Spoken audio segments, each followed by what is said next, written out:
Vamos ler em nossas Bíblias juntos, carta aos Romanos, capítulo 5, no versículo 1 em diante. Romanos, capítulo 5, versículo 1 em diante. Eu quero falar hoje à noite sobre o que move o coração de Deus. E por que nós estamos aqui? E por que Jesus fez o que Ele fez? Estamos nos aproximando da Páscoa. Estamos nos aproximando do momento em que a igreja no mundo todo lembra a morte e a ressurreição do nosso Senhor. Momento em que lembramos da cruz, onde o nosso Senhor de braços abertos se entregou. E algumas pessoas acham que a cruz é um sinal de derrota. Algumas pessoas sentem até pena de Jesus, coitadinho dele.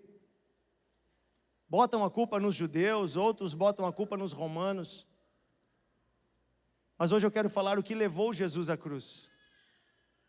Quero falar biblicamente sobre o que fez Jesus ir para a cruz. Por que ele fez isso? Por que ele aceitou tamanho sofrimento? O fato é que ninguém levou ele para a cruz.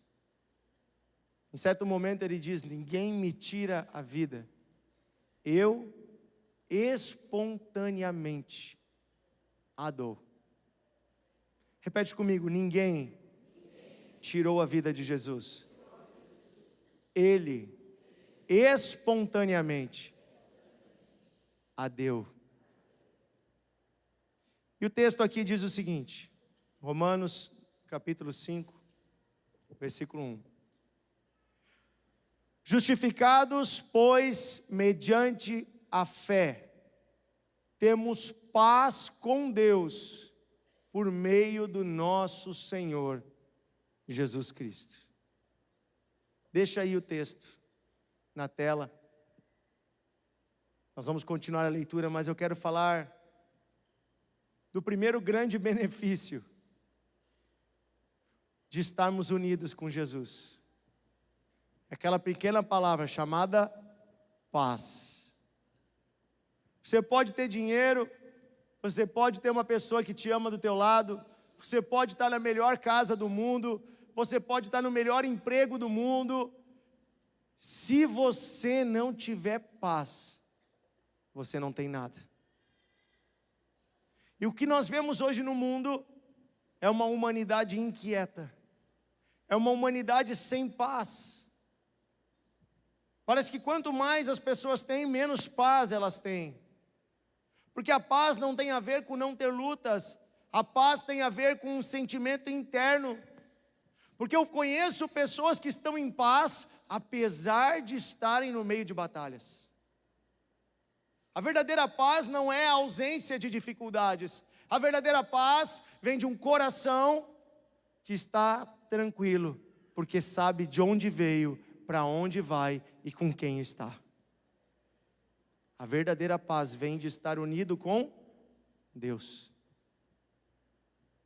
Por isso, quando somos justificados, lavados pelo sangue de Jesus, temos paz com Deus. Depois diz o versículo 2, por intermédio de quem? De Jesus, obtivemos igualmente acesso pela fé a esta graça. A graça quer dizer favor não merecido, que é a nossa salvação, da qual estamos firmes e nos gloriamos na esperança da glória de Deus. Olha só, nos gloriamos, nos alegramos naquilo que nós estamos esperando, que é o dia em que há de se manifestar o reino de Deus, que é o dia em que seremos um com o Senhor, o dia em que o Senhor vai nos ressuscitar dentre os mortos. Mas desde agora já estamos unidos com Cristo, e já temos a alegria, e já temos a esperança, e já temos a paz, amém? Porque o Senhor é fiel para cumprir. E não somente isso, versículo 3, mas também nos gloriamos nas tribulações. Nas tribulações quer dizer o quê? Nas dificuldades, nas lutas, nos problemas diários. Espera aí, pastor, como assim? Como é que a Bíblia diz que eu vou me gloriar, que eu vou me alegrar nas dificuldades? Aqui explica, sabendo que a tribulação produz perseverança. Ou seja, quando Deus permite que um dos seus filhos passe por dificuldades, não é para nos destruir e nem para nos punir, mas é para nos aperfeiçoar. É por meio de algumas dificuldades que Deus vai produzir em nós alguns frutos. Tem certas coisas que, se você não passar por elas, Deus não vai poder desenvolver certas coisas em você. E aqui fala da perseverança. O que é a perseverança?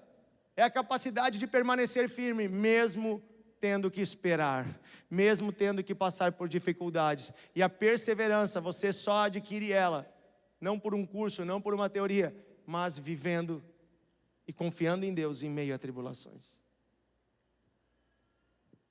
Quem aqui está passando por dias difíceis em alguma área da sua vida? Levanta a mão. É uma oportunidade para você se tornar uma pessoa perseverante. Porque se você se manter firme com Deus, esta luta vai passar, você vai ter vitória e você vai se tornar uma pessoa mais forte. Amém? E a perseverança diz o seguinte no versículo 4: e a perseverança produz experiência. Então, quando eu sou perseverante no meio da luta, eu passo a ter uma experiência com Deus. Qual é a experiência? A experiência da vitória.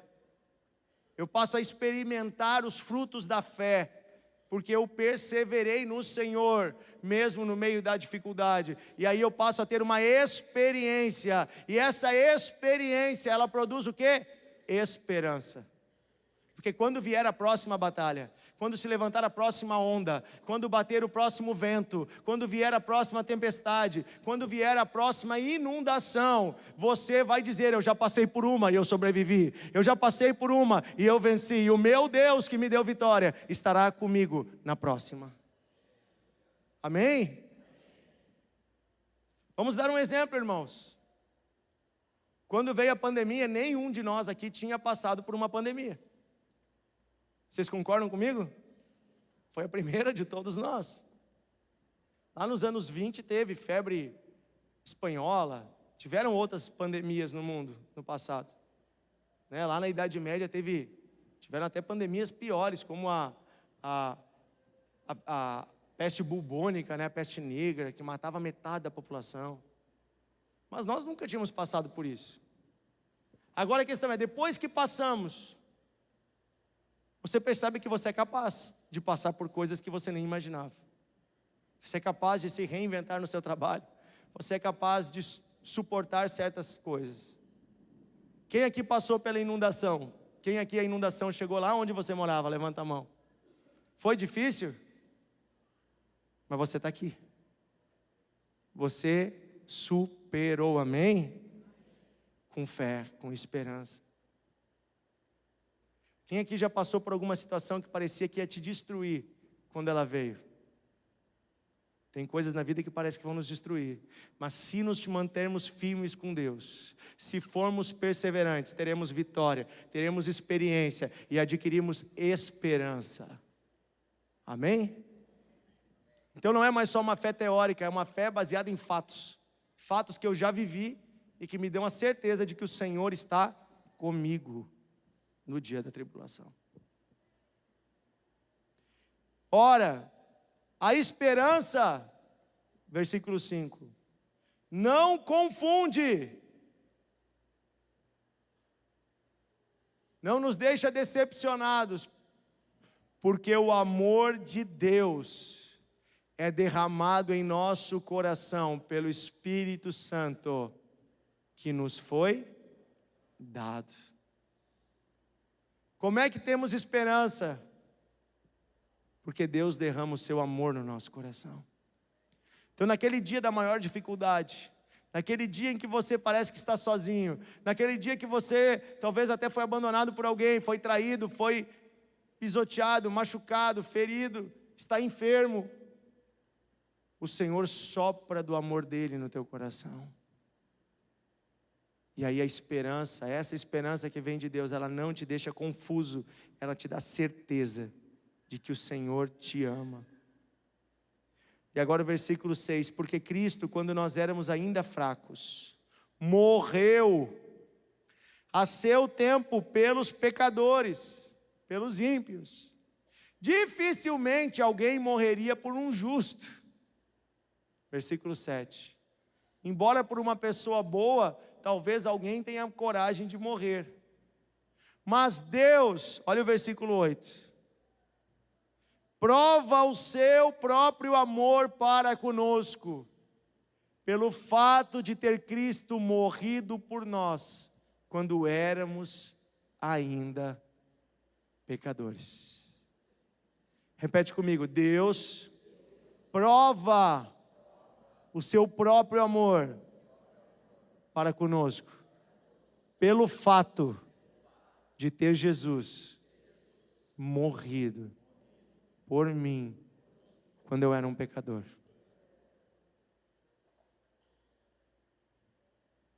E aqui chega a resposta da pergunta que eu fiz lá no início. O que levou Jesus à cruz? Pode deixar esse texto para nós na tela, por favor. O que levou Jesus à cruz não foram os soldados romanos, não foram os judeus que conspiraram contra ele. O que levou Jesus para a cruz foi o amor que ele tem por cada um de nós. O que levou Jesus para a cruz, para realizar a obra mais poderosa da história da humanidade, não foram também os seus méritos, ou o fato de você amá-lo, mas foi o amor que ele tem por você. Veja, aqui diz que ele nos amou quando nós não merecíamos. Ele amou você antes de você nascer. E ele não amou só você e só a mim, ele amou toda a humanidade. Na cruz, aqueles que estavam rindo dele, caçoando dele, humilhando ele, dizendo bobagens, rindo do Senhor, cuspindo nele. Ele lá, dilacerado, ferido, 6 horas pendurado numa cruz, gemendo de dor, sem conseguir respirar. Ele tira forças no seu espírito para orar e dizer: Pai, perdoa eles, porque não sabem o que fazem. Esse é o amor de Deus por nós. Não é um amor que olha para nós e diz: eu vou amá-los porque eles são bons. É um amor que olha e diz: eu vou amá-los porque o meu amor é a única coisa que pode tirá-los da condição terrível que eles estão. Deus nos amou apesar dos nossos pecados. Deus nos amou apesar de nós sermos maus. Talvez você pense assim: pastor, hoje eu já estou um pouquinho melhor. Eu estou me esforçando, eu venho à igreja, eu larguei certos vícios, eu mudei algumas coisas na minha vida, eu já acho que eu sou talvez uma boa pessoa.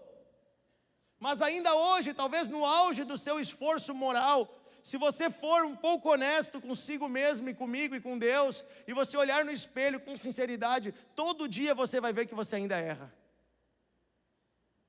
Quem aqui volta e meia se decepciona consigo mesmo? Somos humanos.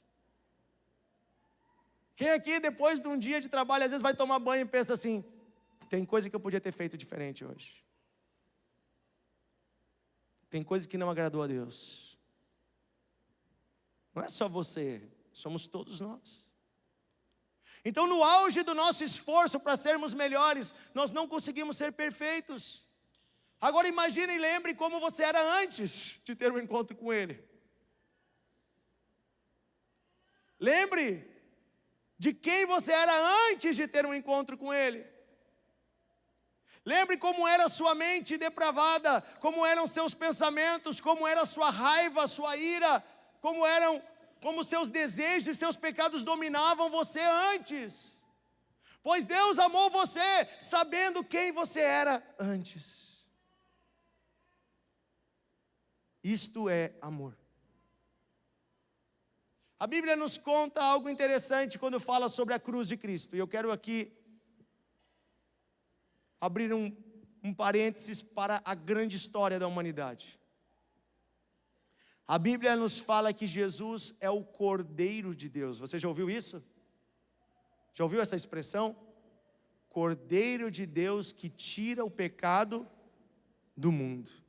João Batista falou isso olhando para Jesus.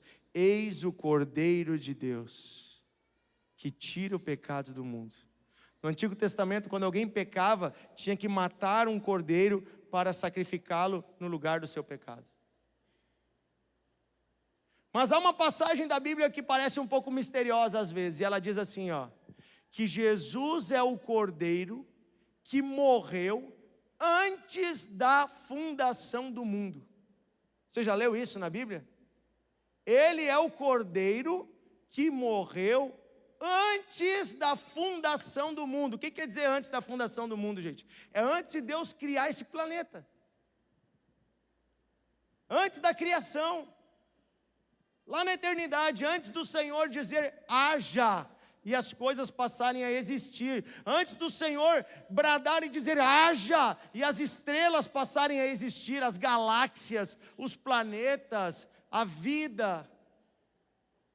Porque houve um momento no passado em que as coisas não existiam. E apenas Deus e o mundo espiritual existia. E Deus decidiu trazer à existência o mundo material. A Bíblia diz que as coisas visíveis foram feitas das coisas invisíveis. E que pela palavra o Senhor produziu tudo que existe. A ciência chama isso de Big Bang. O momento em que uma grande explosão produziu tudo do nada. E a ciência não consegue explicar como, do nada, algo vai surgir de tudo. Eles apenas dizem que houve uma explosão que espalhou todos os elementos do universo de uma forma gloriosa e grandiosa. E são trilhões de galáxias com trilhões e quadrilhões de estrelas. E cada estrela com muitos planetas. E ninguém consegue explicar de onde veio tudo isso. E nós entendemos e compreendemos que isso tudo veio da vontade de Deus. Mas a Bíblia diz que antes do universo existir, antes das galáxias existirem, antes dos planetas existirem, Jesus já era o Cordeiro que morreu por nós. Mas como assim, pastor? Eu vou ajudar você a entender. Quando Deus foi criar tudo, Deus já tinha tudo em mente de como Ele faria. A Bíblia diz que primeiro Deus criou o universo. Depois Deus escolheu um planeta. Ele era sem forma e vazio. E Deus começou a modificar esse planeta. Separou a água da terra, colocou as plantas, colocou os animais, fez todo tipo de vida. E quando o planeta estava parecendo bom, Deus disse, está faltando uma coisa. Está faltando algo para esse planeta ser muito bom. Os animais são legais. O leão é legal, o urso é legal, o tigre, o cachorro. As aves são incríveis. Mas nenhum desses seres consegue se relacionar comigo. Porque são todos inferiores. Mas eu vou criar um ser igual a mim. Porque o desejo de Deus era criar uma família. Preste bem atenção. Quando Deus diz, façamos o homem à nossa imagem, à nossa semelhança, Ele está dizendo, eu quero criar alguém igual a mim. Eu quero criar alguém que possa se relacionar comigo. Quem aqui tem cachorro? Eu tenho. O meu se chama Tito. Até o cachorro é bíblico lá em casa. Se tiver mais um, vai vir o Filemon. Sabe? O Tito é um cachorro legal, mais ou menos. Às vezes ele dá umas rateadas. Eu tinha antes dele uma cadelinha chamada Charlotte. E ela era muito legal.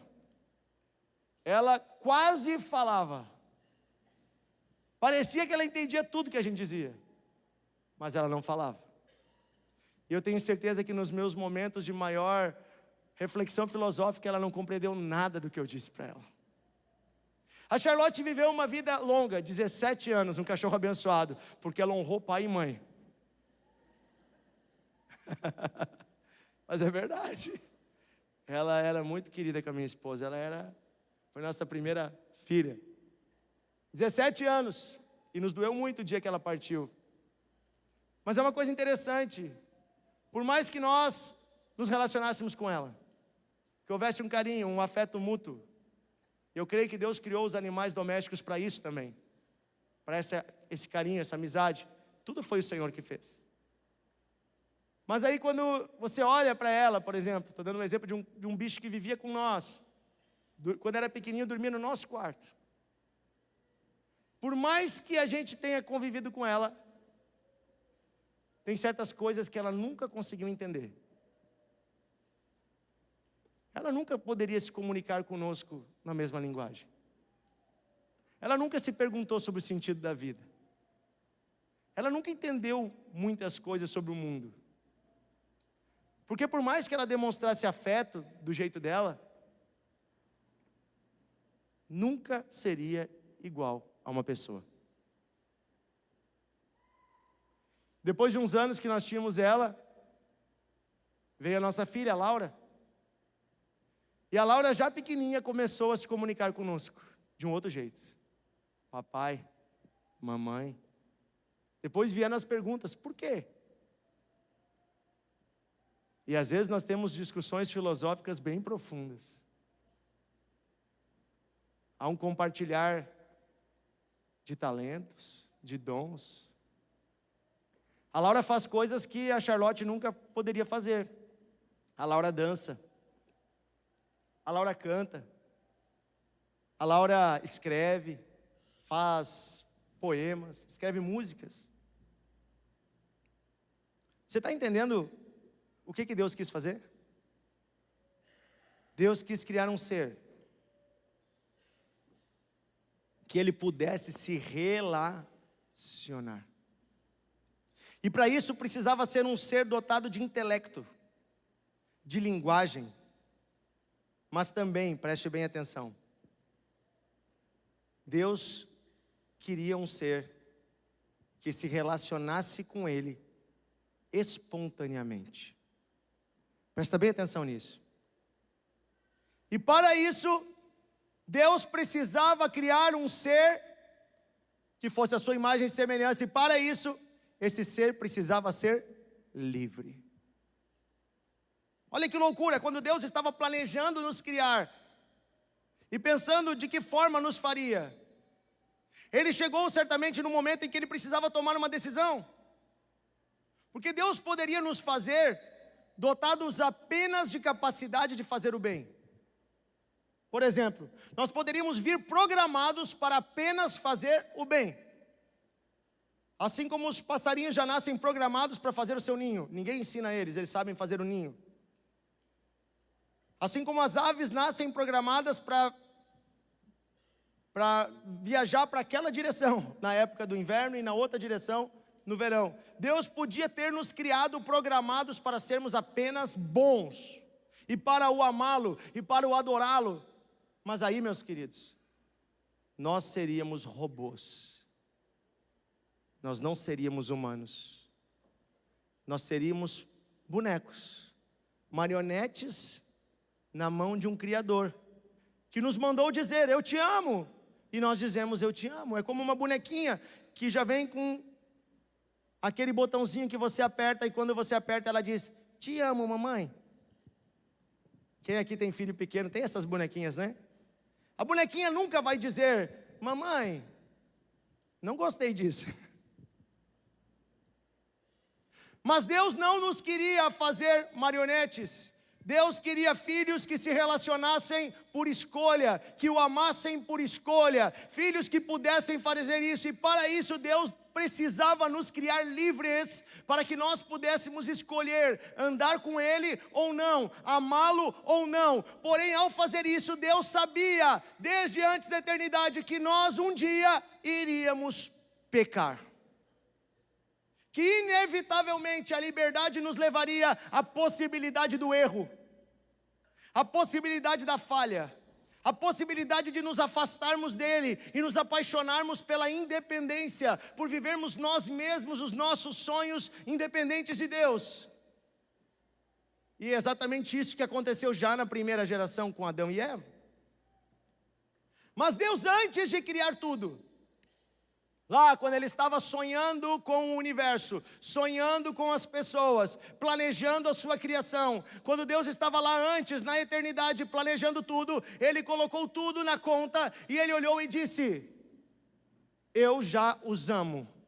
Apesar de haver a grande probabilidade deles pecarem, eu já os amo, e eu estou disposto a criar um plano para salvá-los. E ele, já calculando desde a eternidade, sabia que o único jeito de nos salvar seria um dia ele mesmo, na forma do Filho, se manifestar em forma humana, viver como um ser humano e morrer a morte que seria devida aos seres humanos, para que por meio do sacrifício dele, o único homem perfeito, todos os homens pudessem ser salvos.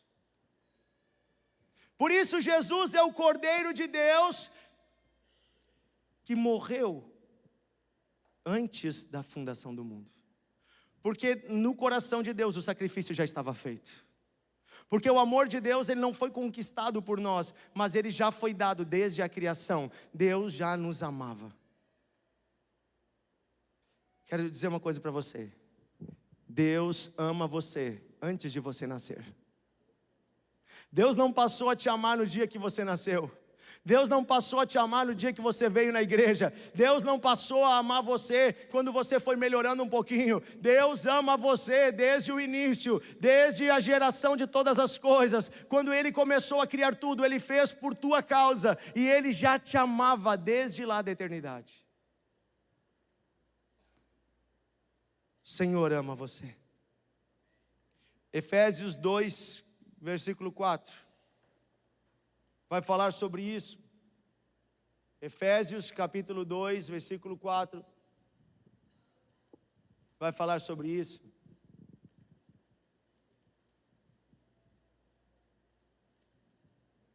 Mas Deus, sendo rico em misericórdia, repete comigo: Deus é rico em misericórdia, e por causa do grande amor com que nos amou, estando nós mortos em nossas transgressões, nos deu vida juntamente com Cristo. Pela graça sois salvos. Olha só, por que Deus enviou Cristo? Por que Deus realizou o sacrifício e estava pronto para morrer por nós, já desde antes da criação? Por causa do seu grande amor, porque Ele é rico em misericórdia. Este é o versículo anterior, versículo 4, Deus é rico em misericórdia, o amor dele é grande, e contrasta no versículo seguinte com a nossa condição: estávamos mortos. Olha para a pessoa do lado e diz assim: ó, você não poderia se salvar.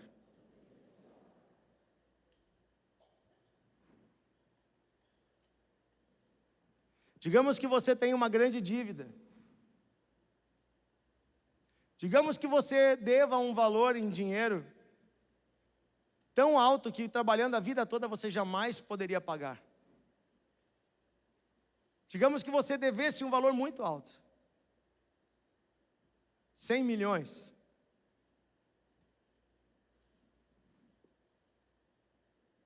$8 bilhões.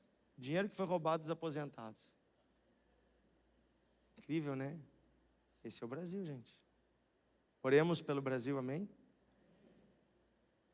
Digamos que você deva uma quantia monumental dessas, que você jamais, trabalhando honestamente, normalmente, poderia adquirir. Como você se livraria dessa dívida? Só tem um jeito. Alguém que tem esse recurso teria que pagar a dívida por você. Mas se você não tem, quem teria esse recurso? Quando falamos do pecado, ele é ofensa contra Deus, ele é uma dívida que só pode ser paga com sangue. A Bíblia diz que o salário do pecado é a morte. Então, se essa dívida ela seria impagável para nós, na nossa natureza, quem poderia pagar? Se ela é uma dívida de pecado, de impureza, apenas um homem puro e sem pecado. Por isso Jesus veio à terra, para viver uma vida santa e no final, sem ter pecado algum, morrer no nosso lugar, pagar a nossa dívida. Aleluia. Domingo que vem nós vamos ter aqui uma grande celebração de Páscoa. Nós vamos lembrar melhor dessa história, dessa grande libertação. Quero convidar você a trazer seus amigos, seus parentes. Vai ser uma noite muito linda. Vamos ter o coral aqui, vamos ter a dança, vamos ter apresentações das crianças. Próximo domingo, não perca. E no final vamos ter também a Santa Ceia. Vai ser um domingo maravilhoso. Convide alguém que não conhece ainda Jesus. Convide alguém que está afastado, para que seja tocado pelo amor de Deus. Então o sentimento que moveu o Senhor, deixa lá no versículo 4, é o amor. Por causa do amor que o Senhor tem por nós, Ele nos deu vida, quando nós estávamos mortos. 1 João 4, primeira carta de João, capítulo 4, versículo 9. Pode colocar para nós na tela, primeira carta de João.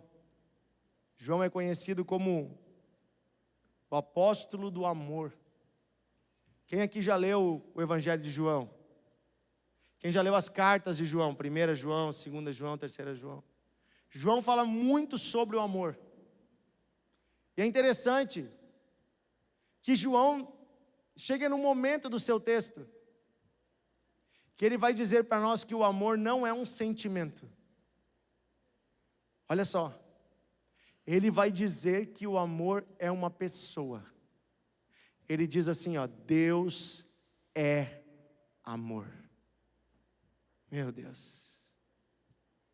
Deus não apenas tem amor. Deus não apenas dá amor. Deus é amor. Quer dizer que o amor é a natureza de Deus. Por isso Deus criou tudo e dá tudo a todos e sustenta toda a vida na terra e tem misericórdia e perdoa e dá segunda chance e restaura e muda a sorte. Por isso Deus veio à terra na forma humana em Jesus Cristo. Por isso Deus faz tudo por nós, porque Deus é amor. Vamos dizer juntos, Deus é amor. Ele não apenas tem amor, mas Ele é amor. E se você tem dúvida de que Ele te ama, olha esse texto,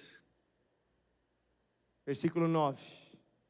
Nisto se manifestou o amor de Deus em nós, em haver Deus enviado seu Filho unigênito ao mundo, para vivermos por meio dele. Então o amor de Deus não é só uma teoria, Deus manifesta o seu amor. Manifestar significa pegar algo que é uma palavra, que é algo teórico, e tornar algo concreto. E o amor se concretizou na pessoa de Jesus. Olha agora o próximo versículo, o 10.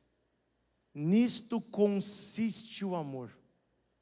Não em que nós tenhamos amado a Deus, mas que Ele nos amou e enviou seu Filho para a propiciação dos nossos pecados.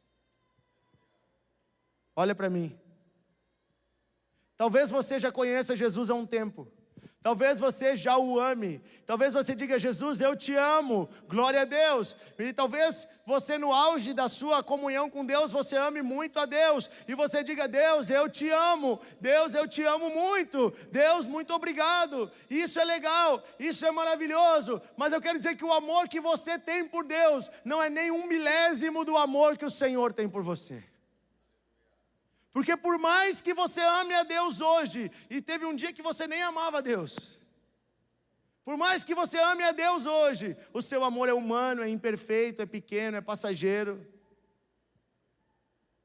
Porque nós somos pecadores, somos falhos. Mas o amor que Deus tem por você é incondicional. Deus não muda. Isso quer dizer que quando você peca, Deus continua te amando. Isso quer dizer que quando você erra, Deus continua te amando. Mas o fato de te amar não quer dizer que Ele apoia os teus erros. Mas significa que Ele está na porta de braços abertos para que você volte. Amém? Você precisa voltar. As pernas são suas para voltar. Ele não vai lá puxar no carrinho de mão. Você tem que vir. Mas se você voltar, Ele é um pai de amor, com braços abertos. Nisso consiste o amor. Não em que nós tenhamos amado a Deus, mas que Deus nos amou. Nisso consiste o amor. O amor não consiste num sentimento. O amor consiste na decisão de Deus. Deus decidiu amar você. E eu sei que talvez há coisas na vida que fazem às vezes nós questionarmos o amor de Deus. Há situações difíceis onde nós pensamos às vezes, onde está Deus? Mas se você parar para pensar, nenhuma dessas situações foi gerada por Deus. Geralmente ela é gerada pelo próprio pecado dos seres humanos, que ofende a Deus. Em outras vezes nós olhamos para os nossos próprios erros e pensamos, não, Deus não pode me amar. Olha quem eu sou. Olha tudo que eu fiz. Quero convidar os irmãos do louvor para virem aqui. Às vezes nós olhamos para nós mesmos e questionamos se Deus nos ama. Porque a culpa faz nos sentir indignos do amor de Deus. Porque nós somos assim. Nós somos retributivos. Nós, na verdade, só amamos quem nos ama. Nós, na verdade, geralmente amamos quem tem algo para nos dar em troca. Ou quem pelo menos devolve o bem com bem. Mas Deus não é assim. Deus já amava você quando você nem se importava com Ele. E Ele continua amando você. Ele continua amando a sua família, amando a sua casa, seus filhos. A Bíblia diz que quando nós estávamos sendo gerados no ventre da nossa mãe, Deus nos assistia e escrevia a nossa história no seu livro. Olha só que forte isso. Antes de você nascer, Deus já amava você e escrevia no livro dele sonhos que Ele tinha para você. O Senhor deseja fazer parte da tua vida.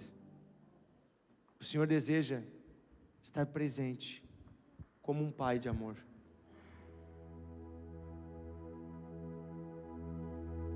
Gálatas capítulo 4, versículo 4. Esse aqui eu gostaria que vocês sublinhassem na Bíblia de vocês, marcassem. Vocês sabem,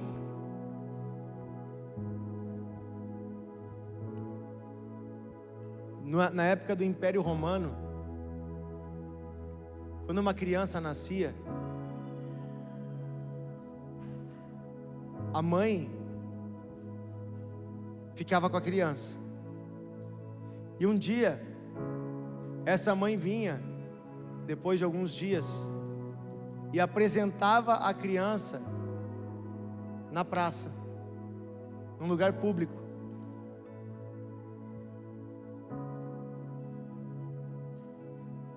E se o pai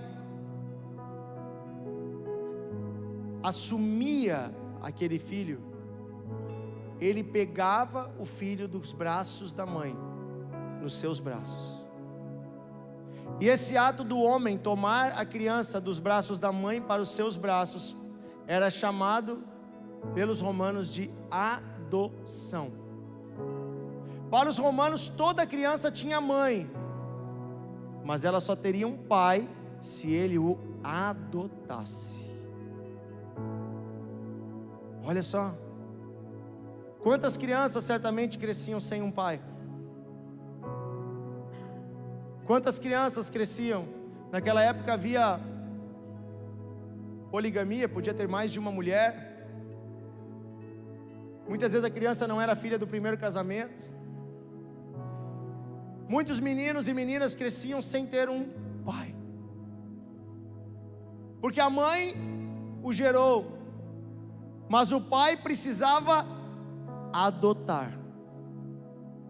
Assim era na cultura romana. Toda criança, para ter um pai, tinha que ser adotada.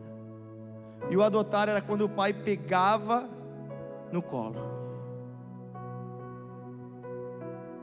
E olha o que a Bíblia diz aqui. É nesse contexto que Paulo escreve ao povo dos Gálatas, que era um povo romano. Gálatas 4:4. Mas quando chegou a plenitude do tempo, Deus enviou seu filho, nascido de mulher, nascido sob a lei, para resgatar os que estavam sob a lei, a fim de que recebêssemos a adoção de filhos. E porque vocês são filhos, Deus enviou o Espírito de seu Filho ao nosso coração, e esse Espírito clama: Abba, Pai.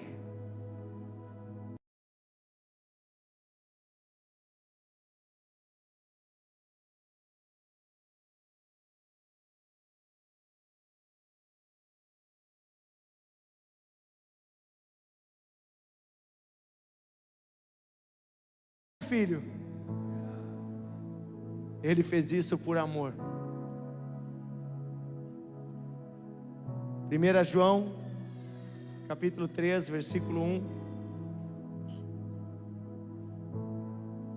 fala também sobre isso. Fala que o amor de Deus nos torna filhos de Deus. 1 João 3, 1. Vejam que grande amor o Pai nos tem concedido. É um grande amor, ao ponto de sermos chamados filhos de Deus.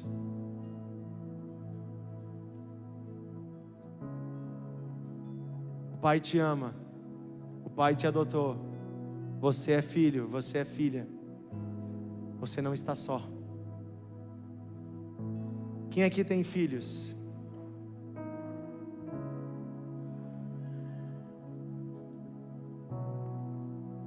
O que você não faria pelos seus filhos? O que você não estaria disposto a entregar pelos seus filhos? Se tem algo em nós que pode se aproximar um pouquinho do que é o amor de Deus, é o amor que nós temos pelos nossos filhos. E mesmo que eles errem, mesmo que eles pequem, mesmo que talvez esqueçam de nós um dia, o amor de pai e mãe permanece.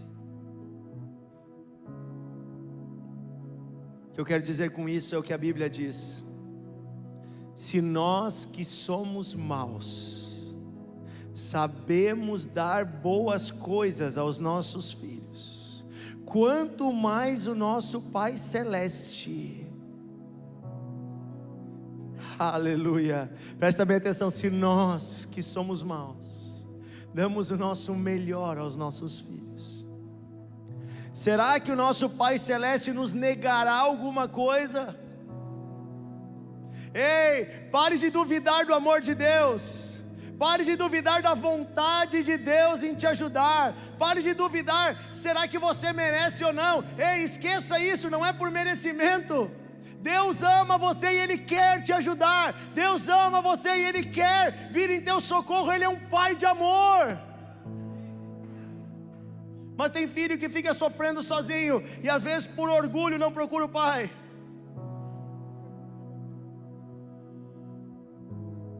Tem filho que quer resolver tudo sozinho, quer mostrar para o pai que eu dou jeito. Ei, meu irmão, saia desse lugar de orgulho, prostre-se aos pés de Jesus, coloque toda a sua vida aos pés dele, e ele vai vir em seu socorro. Ele ama você, ele ama você, ele conhece você, ele se importa com cada detalhe. Eu já sou casado há 19 anos, e minha mãe ainda me manda mensagem todo dia, pergunta como eu estou todo dia, ora por mim todo dia.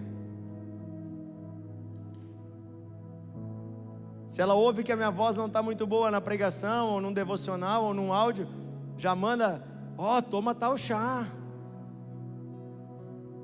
te cuida, viu? Para de ficar no sereno.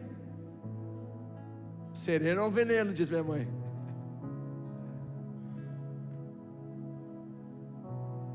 Não importa a idade. Às vezes a gente acha que já é um filho de Deus maduro. Não quero incomodar o pai. A Bíblia diz que temos que ser como crianças, depender de Deus.